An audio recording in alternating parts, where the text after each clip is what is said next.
Good morning, friends. Welcome to my class.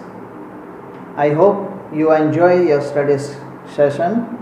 Yesterday, we learned about the charges, the types of charges, as well as the properties of charges. दोस्तों आज हम पढ़ेंगे types of method of charging a body. तो उसमें सबसे पहले है एक रबिंग और फ्रिक्शन। तो the first method is rubbing or friction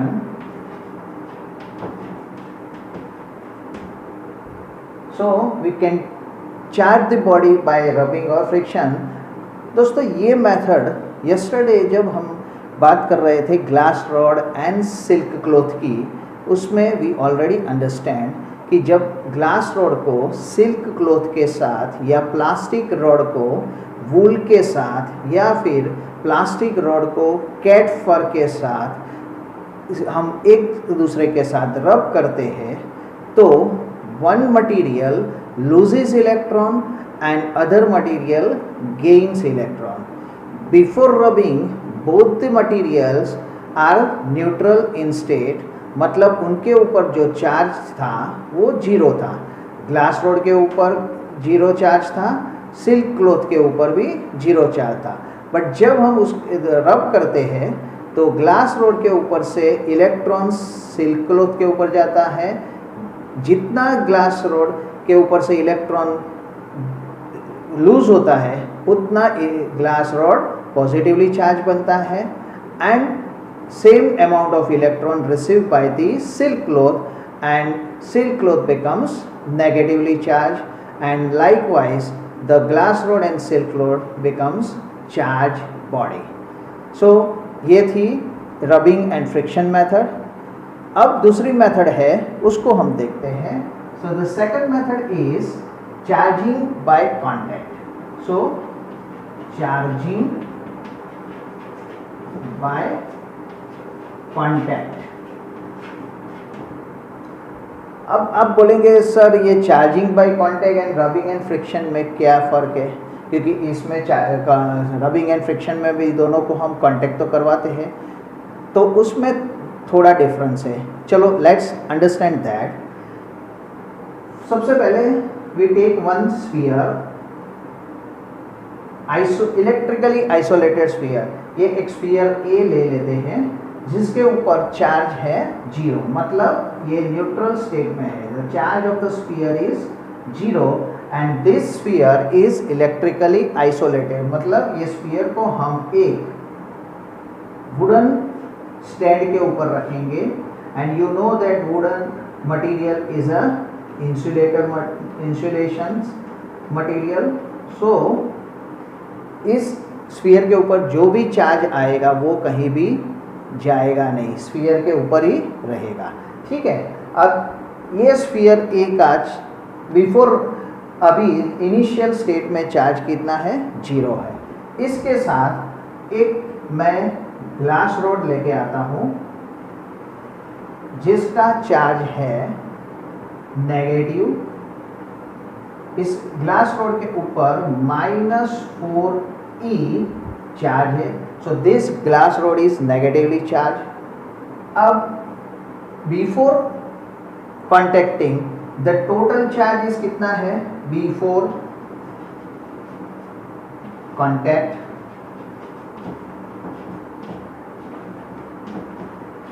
total charge Q is equal to -4e plus 0। So कितना हुआ, -4e। ये सिस्टम किसका मैं बात कर रहा हूँ, ये टोटल सिस्टम की बात कर रहा हूँ। माई रॉड प्लस स्फीयर का सिस्टम है, उसका टोटल चार्ज है -4e। ठीक है। अब ये ग्लास रॉड को मैं ये स्फीयर से मैं टच करवाता हूँ, तो हम फिर से इसको यहाँ टच करवा देते हैं। ठीक है।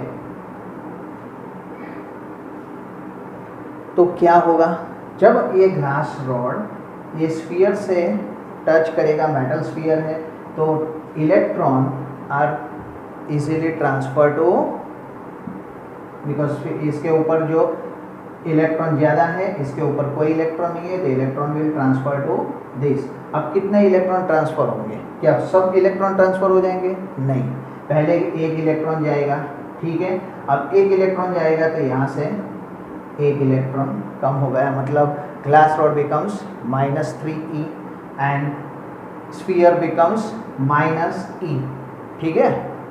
अब दूसरा इलेक्ट्रॉन गया तो ग्लास रॉड के ऊपर कितने इलेक्ट्रॉन हो गए? -2e, ठीक है। एंड ये स्फीयर के ऊपर भी कितने इलेक्ट्रॉन हो गए? -2e। अब क्या होगा? Glass rod and sphere both are equally charge, -2e, मतलब दोनों glass rod and sphere are in equilibrium state, and now the equilibrium state, when they achieve, the transfer of electron is stops। अब मैं ये जो glass rod है उसको मैं यहाँ से, अब कोई इलेक्ट्रॉन स्फीयर के ऊपर नहीं जाएगा, ठीक है। एंड ये जो ग्लास रॉड है उसको मैं दूर ले जाता हूँ। अब दोनों नेगेटिवली चार्ज है, बट पहले कितना चार्ज था? स्फीयर के ऊपर 0 चार्ज था, अब कितना चार्ज हो गया? -2e। ग्लास रॉड के ऊपर कितना था? -4e, अब कितना हो गया? -2e। तो अगर हम law of conservation of charge देखते हैं तो आफ्टर कॉन्टैक्टिंग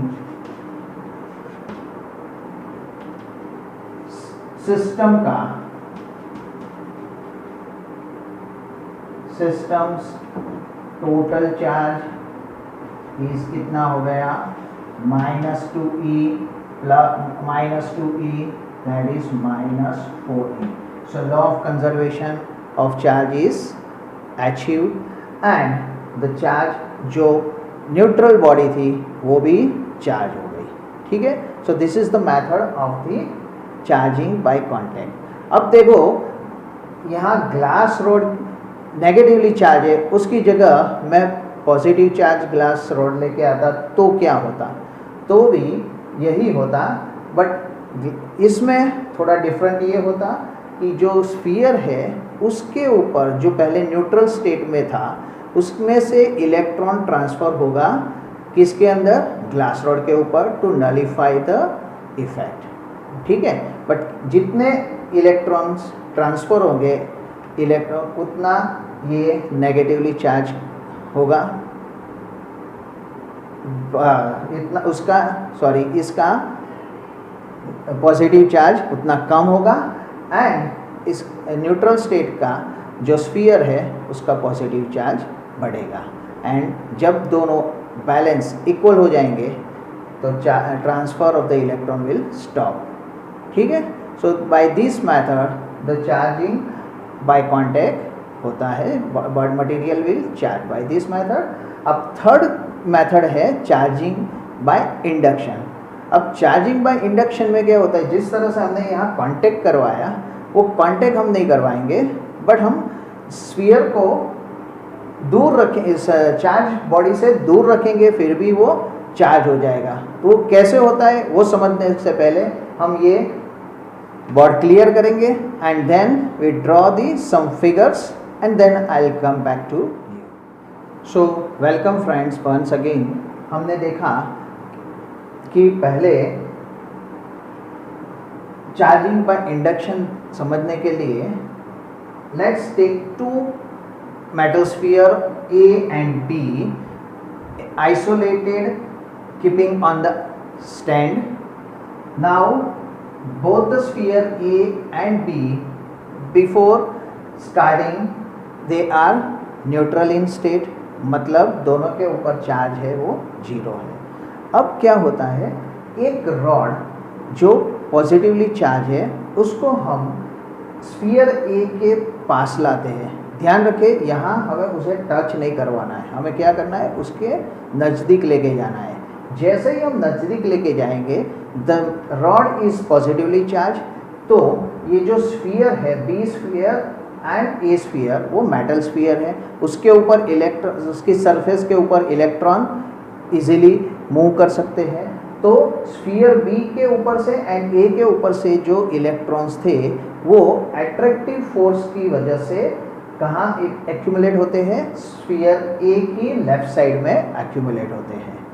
अब पहले एक इलेक्ट्रॉन आएगा, दूसरा इलेक्ट्रॉन आएगा, तीसरा आएगा, बट जैसे जैसे स्फीयर ए की लेफ्ट साइड में इलेक्ट्रॉन बढ़ते जाएंगे there is attractive force as well as repulsive force भी स्टार्ट होगा।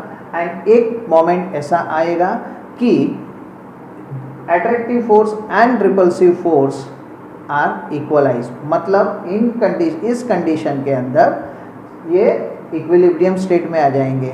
तो क्या होगा कि जो स्फीयर ए का लेफ्ट साइड है वो नेगेटिवली चार्ज हो जाएगा, स्फीयर बी का राइट साइड वो पॉजिटिवली चार्ज होगा। ठीक है, अब स्टिल तो फिगर बी में हमने देखा कि इस तरह से हम चार्ज कर सकते हैं। जितना हम ये चार्ज करेंगे, जब तक ये रॉड स्फीयर ए की नज़दीक रहेगा, ये कंडीशन मतलब इस तरह से हम उसको चार्ज करते रहेंगे। जैसे ही हम रॉड उस दूर ले जाएंगे, मतलब ये जो रॉड है वो स्फीयर ए से हम दूर ले जाएंगे, तो क्या होगा, again all electrons are redistributed on the surface of sphere A and B and they again once again becomes neutral. ठीक है, बट अगर हम फिगर सी में दिखाया इस तरह से, keeping the rod nearer to sphere A, left side of the sphere A, and sphere B को जो कांटेक्ट में है, A and B are in contact, उससे थोड़ा सा हम दूर लेके जाएं, तो क्या होगा, अब जब हम जैसे ही हमने उसको बीच में देखो, ये यहाँ गैप है हो गया, पहले दोनों both the spheres are in contact each other, but now we separate sphere A and B. ठीक है, तो मतलब क्या हुआ, जो स्फीयर बी के ऊपर जो इलेक्ट्रॉन थे वो कहाँ आ गए, स्फीयर ए के ऊपर। अब हम ये रॉड जो है पॉजिटिवली चार्ज रॉड, उसको हम हटा लेते हैं। तो look at the figures D where we have remove the rod, but still sphere A becomes negatively charged, sphere B becomes positively charged, and अब इन दोनों के बीच में अट्रैक्टिव फोर्स लगेगा। ठीक है, पहले अट्रैक्टिव फोर्स किसके बीच में लगता था, ये रॉड एंड स्फीयर ए के इलेक्ट्रॉन के बीच में अट्रैक्टिव फोर्स लगता था। अब किसके बीच में लगेगा, स्फीयर ए एंड बी के बीच में। अगर हम फिगर देखते हैं, ई की तरफ जाते हैं, further we separate the sphere A and B, तो क्या होगा, स्फीयर ए के ऊपर जो इलेक्ट्रॉन है वो रीडिस्ट्रीब्यूट हो जाएंगे एंड एंटायर सरफेस के ऊपर फैला जाएंगे। सिमिलरली चार्ज बी भी एंटायर स्फीयर ऑफ बी की सरफेस के ऊपर डिस्ट्रीब्यूट हो जाएगा।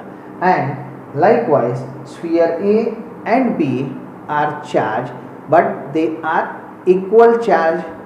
The sphere A becomes negatively charged, sphere B becomes positively charged. The charges are equal in amount, but they are in opposite of the charge. एक negatively charged हुआ, एक positively charged हुआ। तो by this way we can charge the material, and this method is known as the charging by induction। देखो हमने यहाँ किसी भी रॉड को, जो चार्ज पार्टिकल है, रॉड था, चार्ज रॉड था, उसको कहीं भी कोई भी स्फीयर के साथ टच नहीं करवाया, सिर्फ दूर रह के भी हम चार्ज कर सकते हैं। So this is called the charging by induction.